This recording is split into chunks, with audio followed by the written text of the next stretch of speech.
ശ്രീനാരായണപുരത്ത് നിർമ്മാണം പൂർത്തിയാക്കിയ ആല ഗോതുരുത്ത് റോഡ് നാടിന് സമർപ്പിച്ചു. കയ്പമംഗലം നിയോജക മണ്ഡലത്തിൽ BM&BC നിലവാരത്തിലേക്ക് ഉയർത്തിയ ആല ഗോതുരുത്ത് റോഡിന്റെ ഉദ്ഘാടനം മുഖ്യമന്ത്രി പിണറായി വിജയൻ ഓൺലൈനിൽ നിർവഹിച്ചു.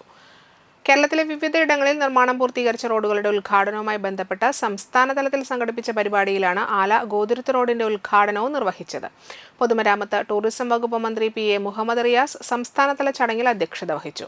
ഗോതുരുത്ത് LP സ്കൂളിൽ നടത്തിയ ചടങ്ങിൽ ET ടൈസൺ MLA വിശിഷ്ടാതിഥിയായി. ശ്രീനാരായണപുരം ഗ്രാമപഞ്ചായത്ത് പ്രസിഡന്റ് മിനി ഷാജി, പൊതുമരാമത്ത് വകുപ്പ് നിരത്തുകൾ വിഭാഗം എക്സിക്യൂട്ടീവ് എഞ്ചിനീയർ C രാഗേഷ്, ജനപ്രതിനിധികൾ, ഉദ്യോഗസ്ഥർ, നാട്ടുകാർ എന്നിവർ പങ്കെടുത്തു. ആല ഗോതുരുത്ത് റോഡ് BM&BC നിലവാരത്തിലേക്ക് ഉയർത്തുന്നതിനോടൊപ്പം ജൽജീവൻ മിഷന്റെ റീസ്റ്റോറേഷൻ പ്രവൃത്തികളും പൂർത്തീകരിച്ചു. 237 ലക്ഷം രൂപയാണ് നിർമ്മാണത്തിനായി വകയിരുത്തിയത്.